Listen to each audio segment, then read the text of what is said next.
ரொம்பவே சூப்பரான எக்ஸ்ட்ரானரியான எபிசோட் வந்திருக்குன்னே சொல்லலாம். மிஸ் பண்ணாம ஃபுல் லோடிங் கேளுங்க. இந்த வீடியோ பிடிச்சிருந்துச்சுன்னா லைக் பண்ணி நம்ம சேனல் கண்டினியூவா ஆதரவு வந்து தாங்க.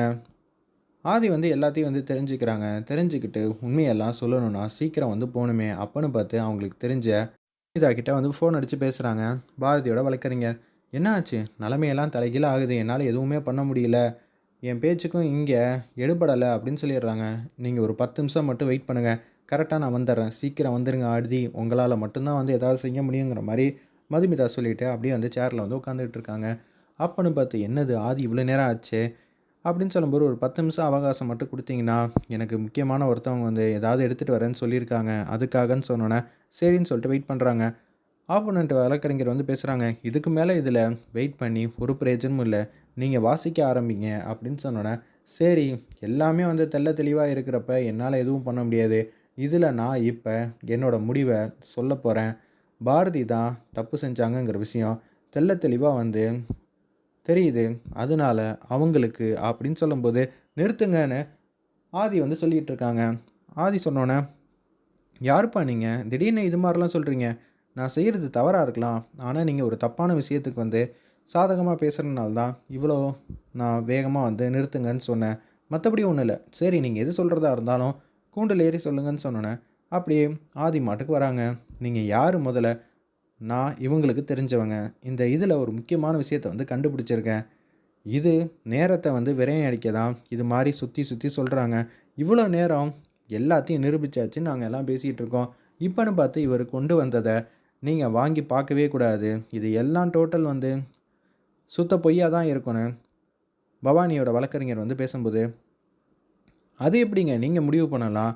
கடைசி நேரத்தில ஒரு தப்பு செய்யாத ஒருத்தர் ஏதாவது அவங்க சூழ்நிலையில ஏதாவது குடுக்கும்போது, கண்டிப்பா அது வாங்கி பார்க்கணும்னு தான் சட்டத்தில எழுதியிருக்கு. தயவு செஞ்சு புரிஞ்சுக்கங்க. இதுதான் நியாயம், இதுதான் தர்மம்.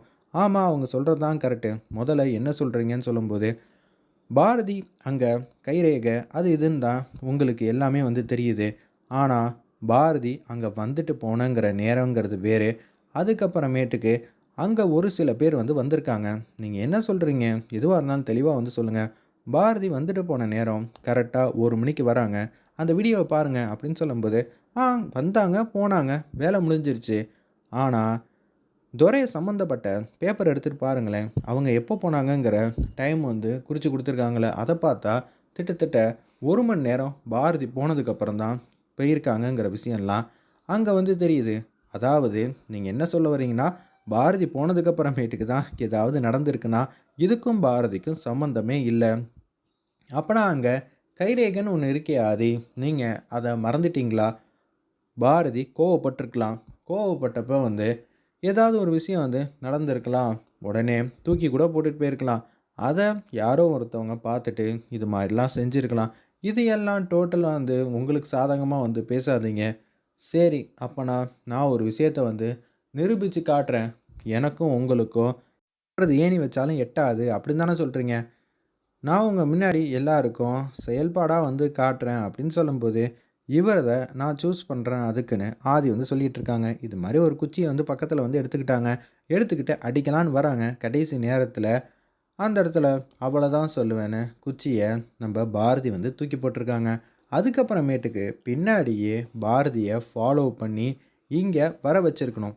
இல்லன்னா துரைய அங்க யாராவது ஒருத்தர் வர வச்சிருக்கணும். இது 2 சம்மந்தப்பட்ட விஷயத்துல யாரோ ஒருத்தன் 3வதா ஒருத்தன் ப்ளே பண்ணிக்கிட்டு இருக்கான். அது யாரா வேணான்னு இருக்கலான்னு பவானிய கை காட்டி பேசுறாங்க. அந்த இடத்துல ஆடி போயிட்டாங்க. அந்த இடத்துல நம்ப பவானி, "என்னது நேர்ல பார்த்த மாரி எல்லாத்தையும் சொல்லிக்கிட்டு இருக்கானே! இதுதான் நடந்திருக்கு. அதுக்கான ஃபுட்டேஜ் தான் நான் உங்ககிட்ட குடுத்துருக்கேன். உங்களுக்கு நேர்லயே எக்ஸ்ப்ளைன் பண்ணி முடிச்சுட்டேன். சூப்பர் ஆதி! Well set. இந்த அளவுக்கு கிரிஸ்டல் கிளியரா யாரும் இதுவரைக்கும் சொன்னதே இல்ல. நல்ல வேள. இப்ப நான் ஒரு தப்பான முடிவ சொல்லியிருக்க வேண்டியது. அத நீங்க சரி பண்ணிட்டீங்க. இது எல்லாம் உண்மையா இருக்கும் பட்சத்தில், அந்த ஒரு நபர் இருக்கிற வரைக்கும் பாரதிய வெளிய விடக்கூடாது. இதுக்கு நீங்க எல்லாரும் ஒத்துழைப்பு குடுக்கணும்னு" ஆப்போனன்ட் பேசுறாங்க. அந்த இடத்துல நான் பார்த்தா எனக்கு என்ன சொல்றதுன்னே தெரியல. அப்பன்னா நீங்க பாரதிய வெளியில விடக்கூடாதுன்னு தான் உங்களுக்கு யாரோ ஒருத்தவங்க சொல்லியிருக்காங்க. அப்பன்னா உங்களோட கிளையன்ட் யாரு? அவங்களுக்கும் இவங்களுக்கும் தான் செம்மையா ஒரு சம்மந்தம் இருக்கு போல இருக்கு. அவங்க தான் பாரதிய வெளியவே விடக்கூடாதுன்னு நெனைப்பாங்க. அப்பன்னா அவங்க ஒரு காரணமா இருப்பாங்கல்ல. உங்க கிளையண்ட் யாரு? அப்படியெல்லாம் ஒண்ணும் இல்ல அப்படின்னு அந்த இடத்துல சொல்லிர்றாங்க. அப்பன்னா எதுக்காக நீங்க இவ்ளோ முயற்சி பண்ணிட்டு இருக்கீங்க? நீங்க நியாயத்துக்காக தானே வாதாடணும். உண்மைய நிரூபிக்கணும் தானே அந்த சைடு இருக்கீங்க. அப்படி இருக்கிற சூழ்நிலையில எதுக்காக பாரதிய தூக்கி உள்ள வைக்கணும்னு ஆவலோட இருக்கீங்க? அப்பன்னா இதுல உங்களுக்கு ஏதாவது ஒரு ஆதாயம் இருக்க தானே செய்யுதுன்னு ஆதி வந்து கரெக்ட்டா கேட்டோனே அவங்களால எதுவும் பேச முடியல. பின்ன என்னங்க 10 நாள், 15 நாள் வெளில வந்தாங்கன்னா, பாரதி எல்லாத்தையும் வந்து மாத்திருவாங்கன்னு சொல்றாங்களே! பாரதிக்கும் இதுக்கும் எந்த சம்மந்தம்னு தெரியல. பாரதிய யாரோ பழி வாங்கணும்னு சொல்லிட்டு தான் அவங்க யாரோ ஒருத்தர் தான் பாரதிய இங்க சிக்க வச்சிருக்காங்க. சம்மந்தப்படாத ஒருத்தர எப்படி யார் என்னன்னே தெரியாத ஒருத்தர எப்படி பாரதி வந்து மாட்டி விட முடியும்? இதுக்கும் அவங்களுக்கும் சம்மந்தம் இல்லன்னா, ஆக்சுவலி வெளில விட்டுறலாமே!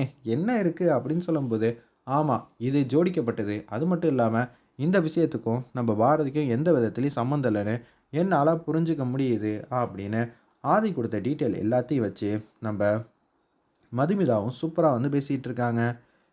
சரி உண்மையான ஆள வந்து கண்டுபிடிக்கணும். இங்க வாங்கன்னு சொல்லிட்டு அதிகாரிங்கள வந்து கூப்பிடுறாங்க அந்த இடத்துல.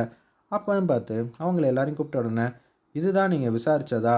பக்கத்துல இருக்கிற சாமானியன் ஒருத்தர் எல்லாத்தையும் வந்து தெள்ள தெளிவா வந்து பார்க்குறாங்க. சுத்தி என்ன நடந்துச்சு? ஏது நடந்துச்சுன்னு. அது மட்டும் இல்லாம வந்தவங்க கார்ல வந்திருக்காங்க. அன்னைக்கு நல்லா மழை பெஞ்சதுனால டயர் அச்சு கூட வந்து பதிஞ்சிருக்கு.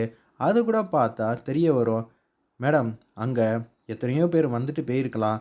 அப்படின்னு சொல்லும்போது, அப்படி இருக்கிறதுக்கெல்லாம் வாய்ப்பில்ல. அது 1 வருஷமா வந்து ஸ்டாப் ஆகியிருக்கு ஒர்க் எல்லாத்தையும்.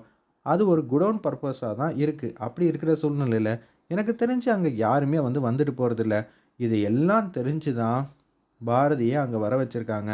அப்படின்னு எல்லாத்தையும் வந்து தெள்ள தெளிவா வந்து சொல்லிட்டு இருக்காங்க.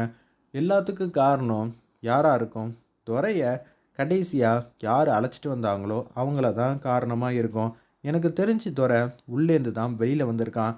துரைய யார் வெளியில எடுத்தது? எல்லா டீட்டெயிலையும் வந்து கண்டுபிடிச்சா, ஈஸியா அவங்கள நெருங்கியறலாம். இது என்னோட அபிப்பிராயம். இது என்ன ஏதுன்னு பாருங்க. சூப்பர் ஆதி! நீங்க முதல்ல அதிகாரியே ஆகுங்க. எல்லா பிரச்சனையும் ஈஸியா வந்து கண்டுபிடிச்சிருவீங்க போல இருக்கேன்னு, சூப்பரா வந்து பேசி பாராட்டுறாங்க. பார்த்தீங்களா? என்னென்ன விஷயம்லாம் வந்து அவர் சொல்லிட்டு இருக்காரு. உங்க சைட்லேருந்து எதுவுமே வந்து கண்டுபிடிக்கல. டயர் மார்க்குன்னு சொல்றாரு. எல்லாத்தையும் வந்து தெள்ள தெளிவா வந்து ஆதாரத்தோட நிரூபிக்கிறாரு. அப்படின்னு சூப்பரா வந்து ஆதி வந்து பாராட்டுறாங்க. இந்த விஷயத்துலேருந்து பாரதிக்கும் சம்மந்தம் இல்லன்னு நான் இப்ப தெள்ள தெளிவா ஒரு முடிவு எடுக்கிறேன். அப்படின்னு சொன்னோனே, பாரதி வந்து செம்மையா வந்து சந்தோஷப்படுறாங்க. ரொம்பயே சந்தோஷமா இருக்குங்க. அப்படின்னு சொல்லும்போது, "ஏன் பாரதி இது எல்லாம்? நீங்க பேசவே முடியாம போயிடுச்சு. எனக்கு பேசுறதுக்கான சூழ்நிலை அமையல. எனக்கு என்ன பண்ணணும்னே தெரியல." அப்படின்னு சொல்லும்போது, "இவரு யாரு உங்களுக்குன்னு தெரியல. ஆனா இந்த அளவுக்கு நீங்க முயற்சி பண்ணி இவங்கள வெளியில கொண்டு வந்திருக்கீங்கன்னா, இதுக்கு பின்னாடி இருக்கிற அன்பும், பாசமும் ரொம்பயே அதிகம்." அப்படின்னு ஆனந்தமா வந்து பேசுறாங்க. பாரதி வந்து ரொம்பவே சந்தோஷப்படுற மாரி காட்டுறாங்க. அந்த இடத்துல அப்பன்னு பார்த்து மதுமிதா கிட்ட, "ரொம்பவே நன்றிங்க. நீங்க வந்து ஒரு 1/2 மணி நேரம் வந்து என்கிட்ட வந்து முன்கூட்டியே என்னென்ன செய்யணுங்கிற விஷயத்தெல்லாம் பேசினதுனால தான் நான் அங்க போய் எல்லா பாயிண்ட்டையும் வந்து தெள்ள தெளிவா வந்து எடுத்து ரெடி பண்ணேன். இல்லாட்டி என்ன ஆயிருக்கும்? அதெல்லாம் இல்ல ஆதி. நான் சொன்னதுனால நீங்க ஃபீல்ட் ஒர்க் இறங்கி எல்லாத்தையும் வந்து கண்டுபிடிச்சீங்கல்ல. கரெக்டான சமயத்திலயும் நீங்க வந்தீங்க. அதனால தான்." "இல்லங்க. பாரதி இப்ப இருக்காங்கன்னா, சந்தோஷமா வந்து இனிமேல் சிரிக்க போறாங்கன்னா, இது எல்லாத்துக்கும் காரணம் அவங்க தான்." மித்ரா, பவானி, சுதாகர் இவங்க எல்லாரும் வேக வேகமா வெளியில வந்து வராங்க. ரொம்பவே பரபரப்பா கொண்டு போனாங்களே சொல்லலாம்.